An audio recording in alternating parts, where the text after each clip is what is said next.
eso no importa, hemos visto actualmente que los argumentos a posteriori, sobre todo de cosmología, vuelven a revitalizar el debate sobre la existencia de Dios. Entonces, sabiendo que en el ámbito de la física hay diversas teorías que están compitiendo, y entre ellas el sueño sería la teoría del todo, que pudiera explicar el cosmos entero sin necesidad de Dios. Yo pienso que dentro de... Mi pregunta es si no sería adecuado que dentro del análisis de la teología natural, y en este caso del teísmo, que las explicaciones si son excesivamente antropocéntricas, excluyendo, ya que la teoría del todo de la física va a explicar el 100% de por qué el universo es como es, si el teísmo no debería hacer el mismo esfuerzo e incluir pues a todos los seres vivos. No solo hablar de el hombre, el principio antrópico, que si nosotros somos seres privilegiados y el universo, el diseño está hecho. Pienso que todo eso es muy coherente, pero ¿qué pasa con el resto de la naturaleza? Well, he says more or less that the dream of the final theory of this theory of everything is to get this theory without a God. And he says that the question is that maybe the natural theology is too focused on an anthropocentric, focused on an anthropocentric approach. So why don't we, from the natural theology point of view, include all the existing beings? So it should be all the existing beings. Yeah, that means estás pensando en animales, animals, plants, living creatures.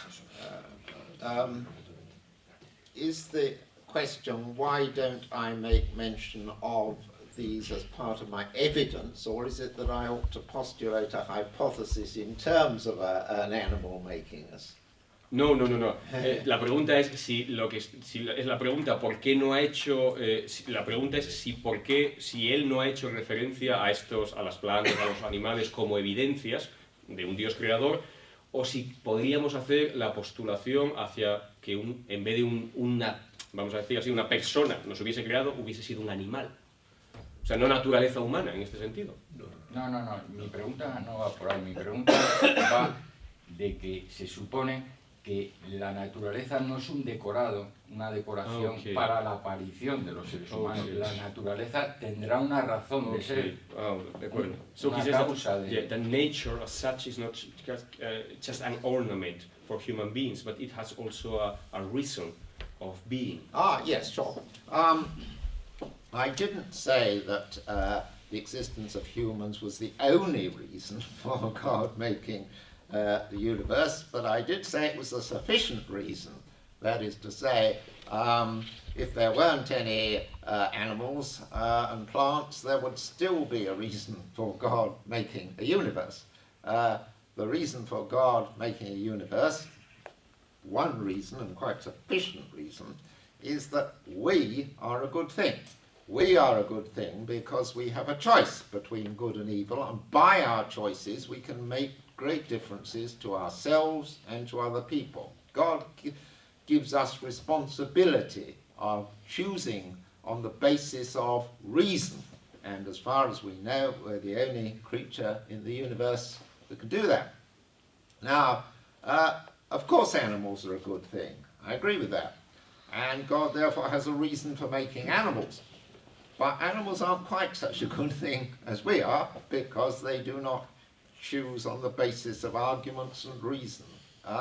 But they are creatures with feelings and sympathies who are made so that they can benefit their own kind and hurt other people's kind.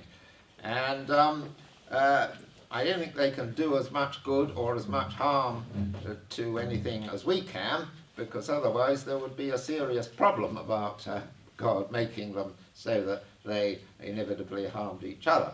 But they do have limited powers, and that's a good thing. and plants are a good thing, and everything else in the world is a good thing, basically. So I wasn't for a moment suggesting we were the only good thing, but I was suggesting we are a very good thing, and that was enough of a reason to God to make the universe.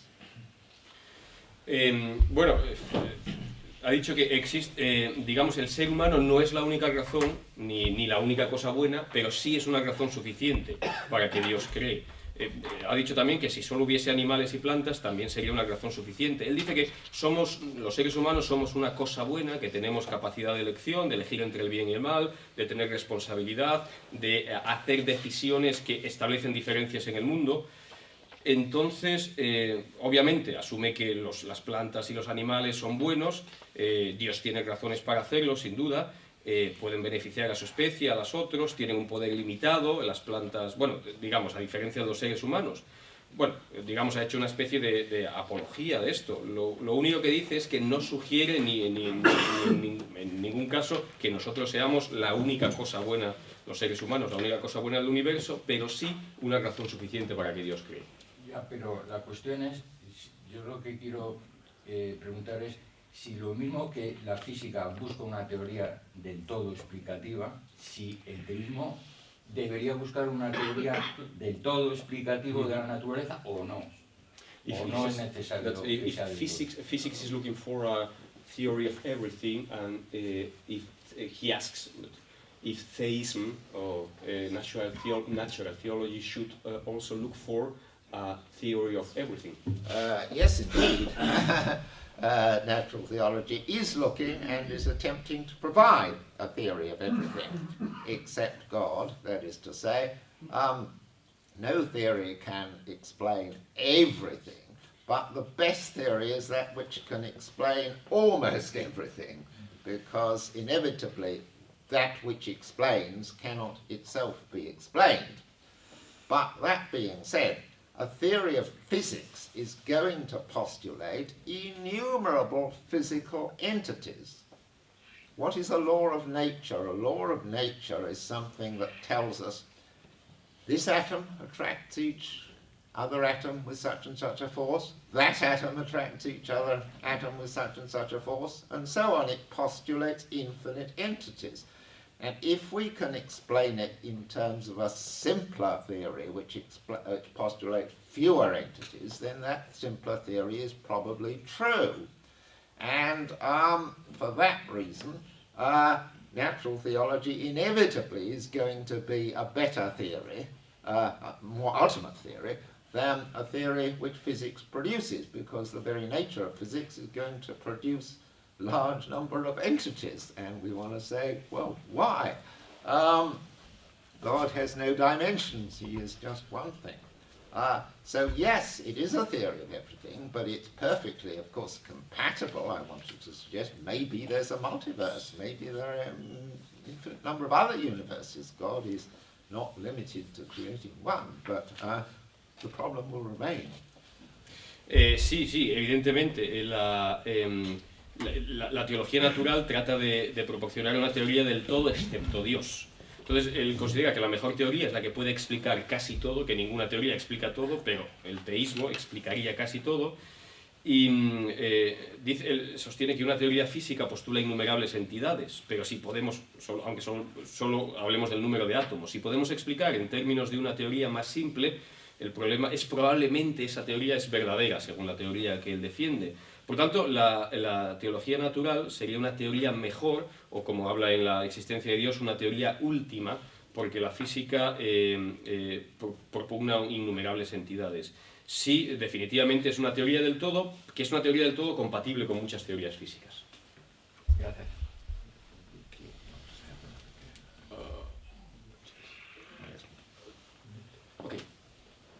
Necesito traducción. Al finalizar la conferencia ha hecho una reflexión sobre aspectos de la doctrina moral, en la que entre otros habla de la ayuda a los demás y pedir perdón de nuestros pecados a Dios.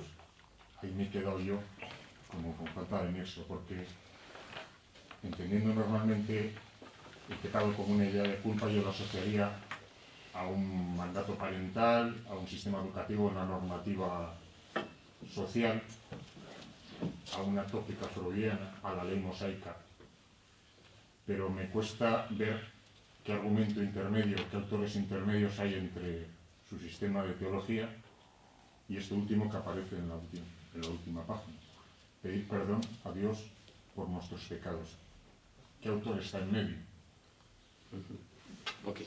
He says that the last part of the talk, it's about this question of moral help. We have to give to the others, and this question, he's especially concerned for the question of forgiveness, to ask forgiveness to God. So he says that this idea of seeing as a guilt, he thinks that has to be with some kind of moral, he talked about this Freudian approach or something like that, and he says that he does not see the link between theology and this last consequence. Yes, I wasn't attempting to explain it in a very short lecture. I was just saying that was the content of my book, Faith and Reason. But that having been said,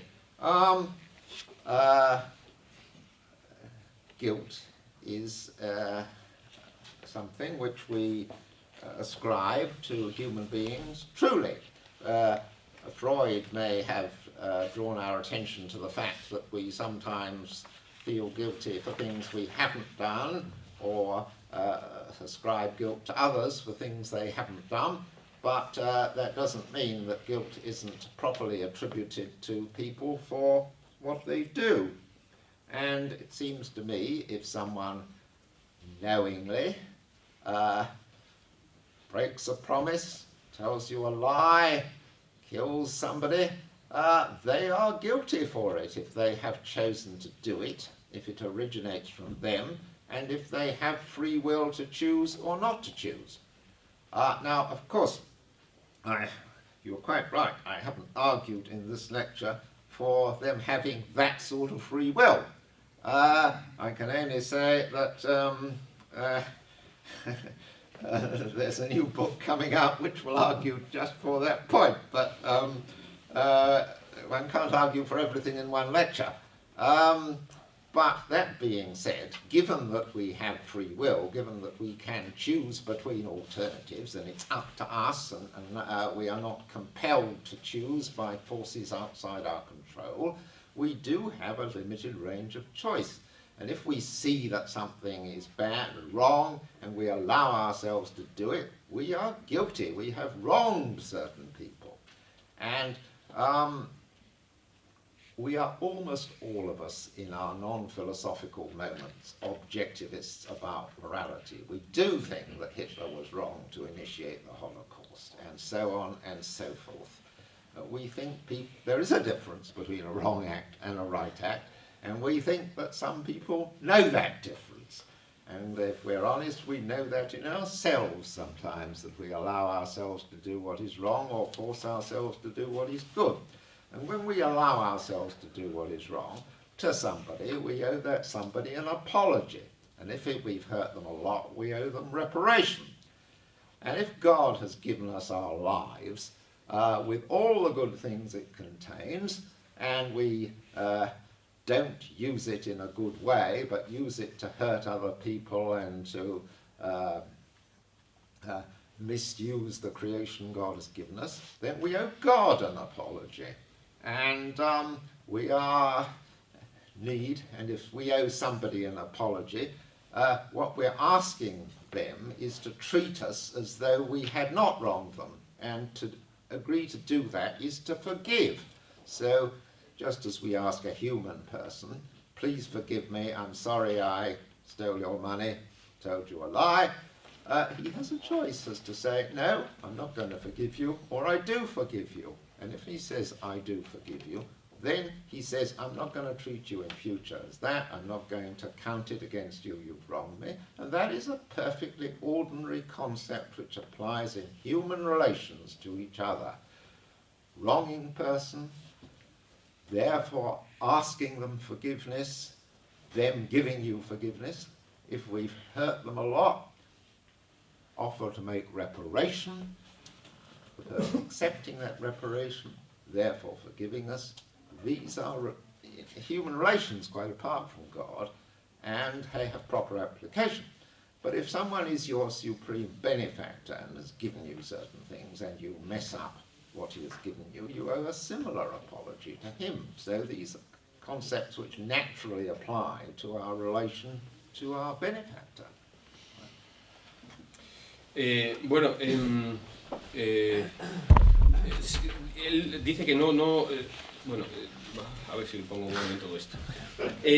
Básicamente sí, que el contenido de esto es de la idea, lo que no trataba de explicar esta cuestión al final, sino lo que decía era que ese tema, el tema ese que ciertamente ha quedado ahí un poco en el aire, es el tema del que trata de fe y razón. Bueno, él señala que, digamos, la culpa él cree que es algo que pertenece a los seres humanos y, bueno, dice, si rompemos una promesa, mentimos, son culpables, si se origina un mal de ello y tenemos libre albedrío. Claro, la cuestión es que no ha defendido este punto que es fundamental, que es la cuestión de si tenemos libre albedrío, y nos ha dicho que eso lo trata en mucho detalle en un libro que aparecerá el año que viene, que se llama Mente, Cerebro y Libre Albedrío. Suponiendo que tenemos libre albedrío, que es lo que él defiende en ese libro, pues tenemos un espectro limitado de opciones.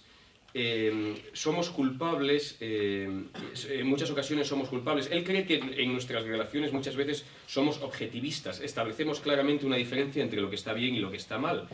Y cuando hacemos aquello que está mal, pues debemos pedir disculpa y hacer una reparación. Y considera que igual que hacemos esto en las relaciones humanas, si Dios nos ha dado la vida y la usamos mal, pues deberíamos pedir disculpas, como hacemos con los otros seres humanos, y esperar su perdón y en su caso hacer esta reparación, ¿no?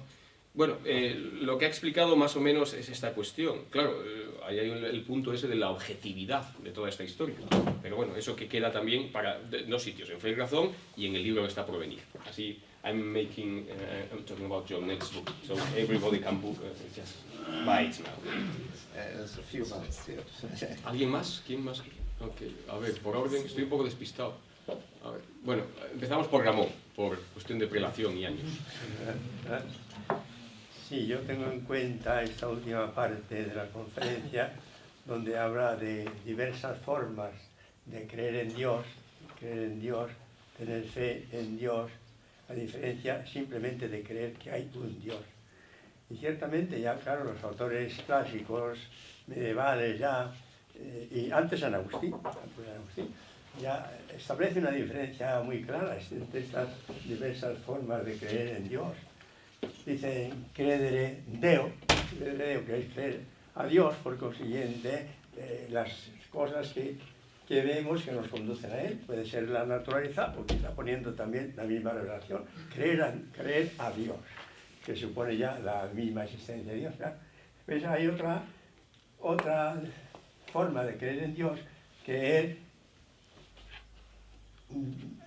credere Deum, que sería el creer que existe Dios, Y finalmente, para que ya haga una entrega todavía más grande, que no se contenta con la sola fe, credere Deum, que existe Dios, sino credere in Deum, que es meterse dentro ya, como quien dice, de Dios, y por consiguiente no solamente la fe, sino ya la confianza, o las dos cosas juntas, formando lo definitivo de la perfección, que sería la caridad, el amor. Como aquí se habla en este punto final, y me parece que no se completa, por eso me atrevo yo a hablar de estas diversas exposiciones que ya vienen desde antiguo, pero lo tienen en cuenta los medievales, pero yo creo que arranca ya del mismo San Agustín, estas formas de enfrentarse con Dios y por consiguiente de creer lo que hay respecto de Dios, creer de Deo, lo que Él nos dice o lo que podemos advertir de la misma naturaleza, o creer Deum, que es creer que existe Dios, por las razones que tengamos, y finalmente, pues eso último, que nos lleva ya a la perfección, de meterse en Él con una fe y con una confianza viva, que es precisamente... Lo voy a resumir muchísimo. La caridad. He says that this idea that you have at the end of the paper about the difference between belief in God or belief that there is a God. That's different of having faith. He says that he thinks it's a classical distinction that is in medievals between this credere Deum, that also comes from St. Augustine. That's what he says. Yes, I'm very happy with that, yes. Sure. Aquinas, for Aquinas, fides, I think, means belief that there is a God. But it's fides formata caritative, faith formed by love, which is the virtue, and it's that's belief in God. So Aquinas has these distinctions. But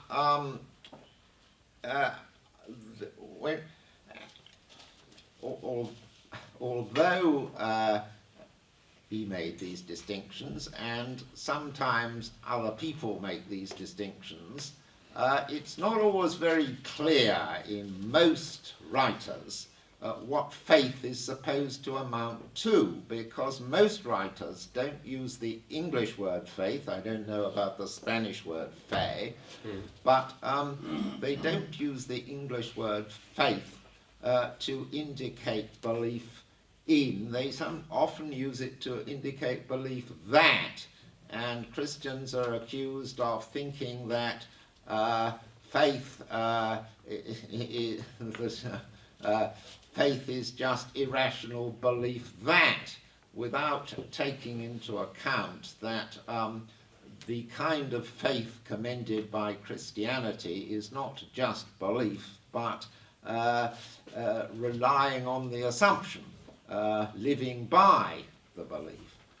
So yes, Aquinas does make this distinction. It's crucial, and the virtue which is commended is not just fides, but fides formata. But what Aquinas calls fides formata is unfortunately what Luther called faith, and therefore the medievals, the dispute between the Reformers and the Catholics at the time of the Reformation is, I think, a very confused dispute, because Catholics say faith is not enough, meaning fides is not enough, but Luther says faith is enough. But what he means by faith, as you can see from the text, is a faith which includes a commitment to God. So I do think that the dispute about whether faith is enough gets confused because people mean different things by it. But you are quite right. Aquinas has a nice, clear distinction. Yes.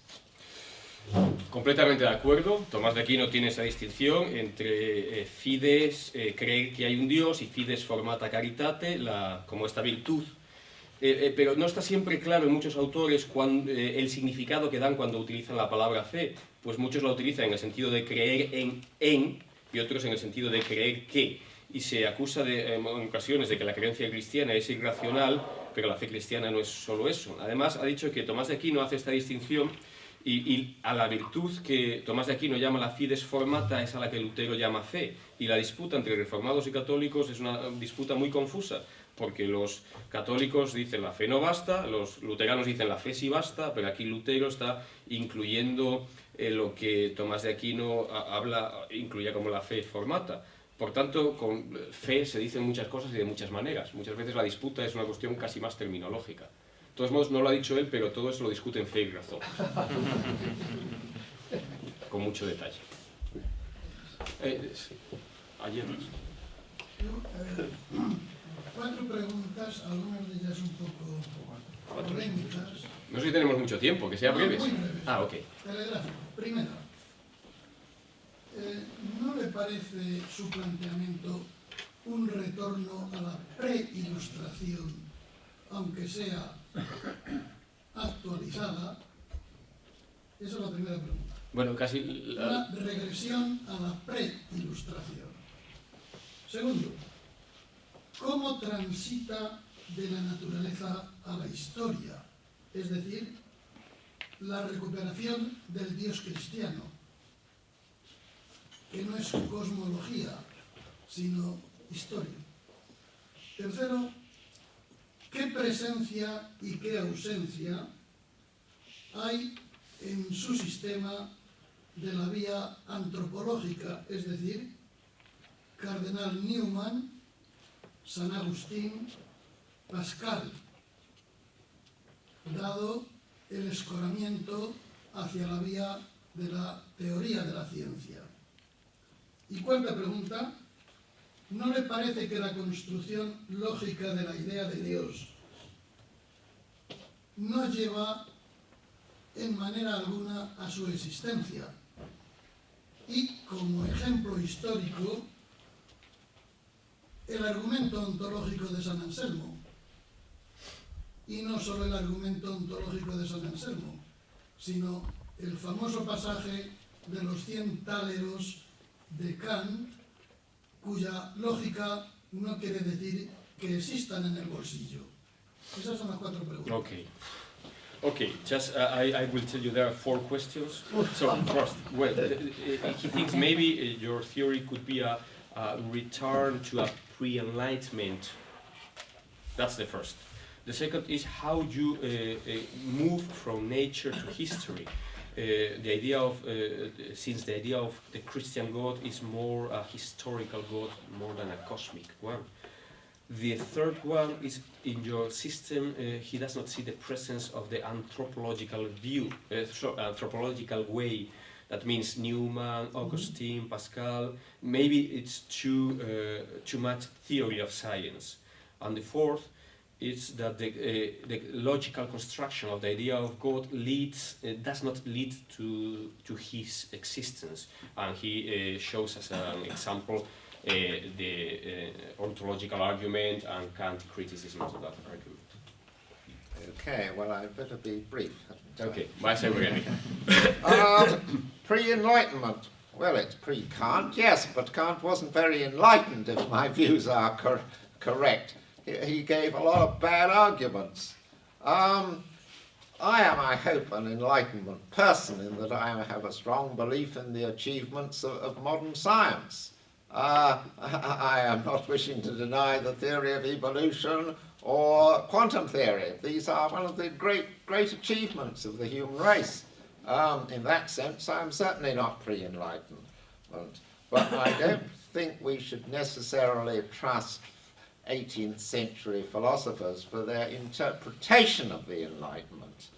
And I think Kant gave some very bad arguments, which I claimed to have shown in my paper, for his general position that all we can know about is the observable world.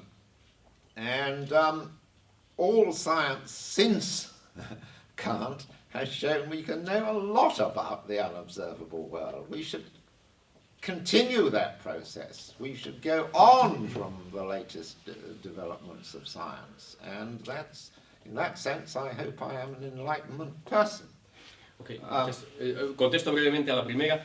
Kant dice que Kant en muchas ocasiones, como es en este caso, dio argumentos que no son buenos argumentos. Él dice que él cree que es ilustrado porque cree en la ciencia, digamos, en los logros de la ciencia, la cosmología, la teoría de la evolución, y en ese sentido no es preilustrado. Pero no cree que sea necesario creer a los filósofos del siglo XVIII para ser ilustrado. En este sentido, considera que Kant da malos argumentos de por qué solo podemos conocer el mundo observable. La ciencia muestra que podemos conocer cosas más allá de lo observable. Por tanto, él afirma que él es ilustrado. Segunda. As regards the historical element, sure, Christianity is a historical religion in the sense that it claims that God has intervened in history at a certain point, at least at many points, but above all at one crucial point in the incarnation, life, death and resurrection of Jesus. And that is central to its beliefs, of course. But what it is claiming is that a God who is omnipotent, omniscient, and perfectly free has intervened in history in these ways. What my claim about God is a presupposition of the New Testament and of quite a bit of the Old Testament. And if there is no such God, then he did not intervene in history. And the substantial reason for believing there is such a God is the sort of arguments I've given. And the sort of arguments I've given are the Christian tradition on this matter. I started with Jeremiah, I quoted St. Paul, I could have quoted Augustine, I could have quoted Maximus the Confessor or Gregory of Nyssa or many others who gave very simple forms of argument from design ever before we come to Aquinas. These are part of the Christian tradition. And it's the Christian tradition. Of course, there's a lot more to Christianity, and we need other sorts of arguments to show that God did indeed intervene in history at these particular moments. Yes, sure, I agree. I've tried to give them elsewhere. Ok, la idea es, sí, el elemento histórico sin duda. El cristianismo habla de Dios como que interviene en la historia en determinados momentos y de manera particular en el nacimiento, la vida, la muerte y la resurrección de Jesús, y eso es el centro del argumento, pero es un Dios omnipotente, omnisciente, eterno, el que ha intervenido en la historia. Lo que él afirma es que tiene que existir este Dios para que intervenga en la historia. Es una presuposición del Antiguo y del Nuevo Testamento.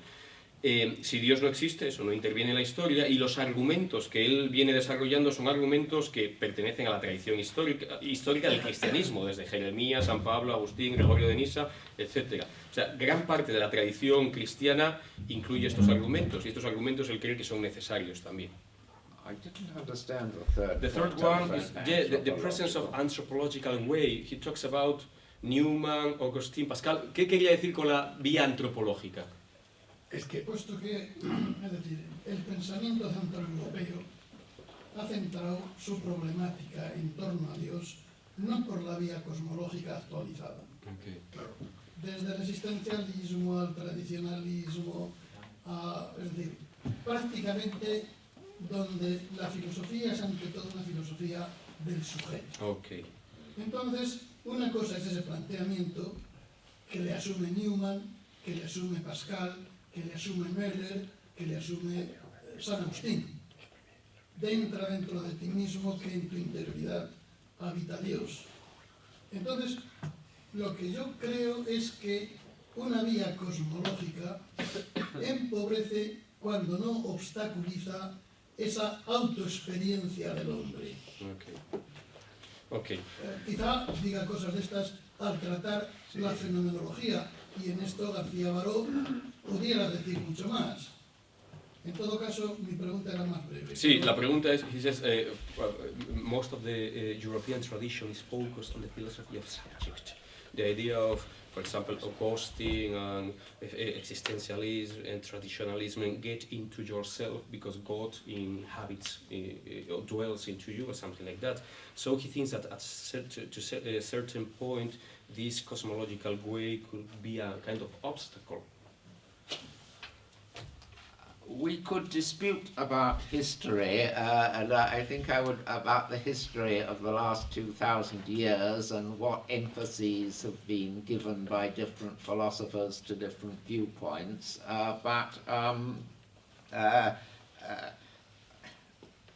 you are right as regards the last 200 years of European philosophy, I think, but that is, to my mind, a misemphasis. When you look at the earlier history, in my view, of natural theology. But in any case, of course we get our idea of a person from ourselves, and I am claiming we are rightly justified in claiming that a person is responsible for the universe as a whole. So we certainly get it from ourselves. And I also would accept something I didn't mention in the lecture, but is important. That is to say, individuals' religious experiences, it's seeming, or I mentioned it briefly, it's seeming to them that they are aware of the presence of God. And this is an important reason for them to believe, and an important reason for other people to believe when those who have had deep experiences tell them about them. But that is not enough of a reason to believe, because people can be subject to all sorts of delusions.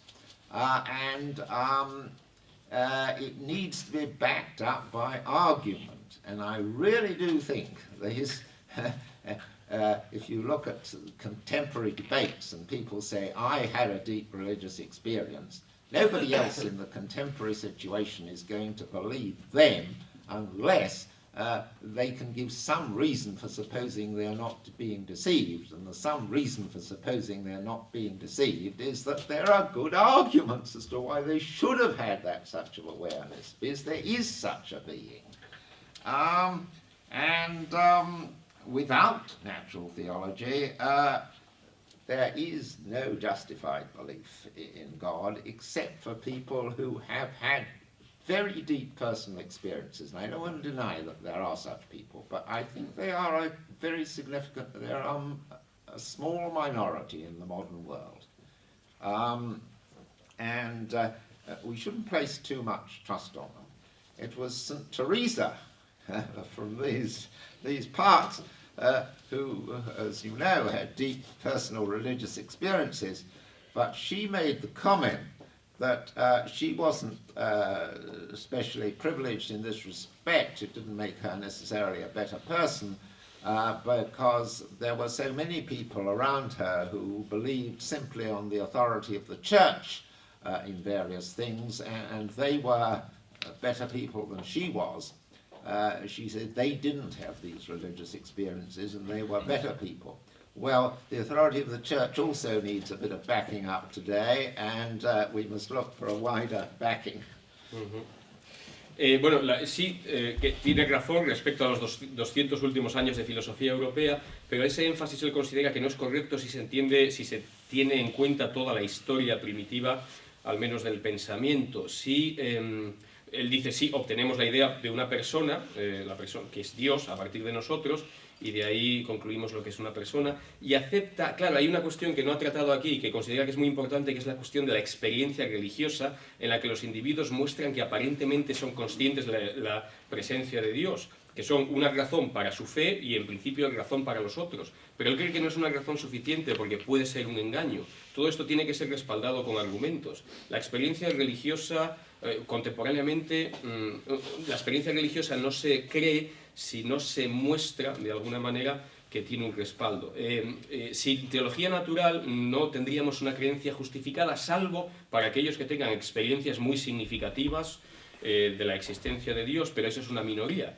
Decía que Santa Teresa afirma que ella, que tenía estas experiencias, que no era una privilegiada, que consideraba que era mucho mejor la gente que no tenía esas experiencias y creía por la autoridad de la Iglesia. Pero dice que también necesitamos hacer un respaldo para esta autoridad de la Iglesia.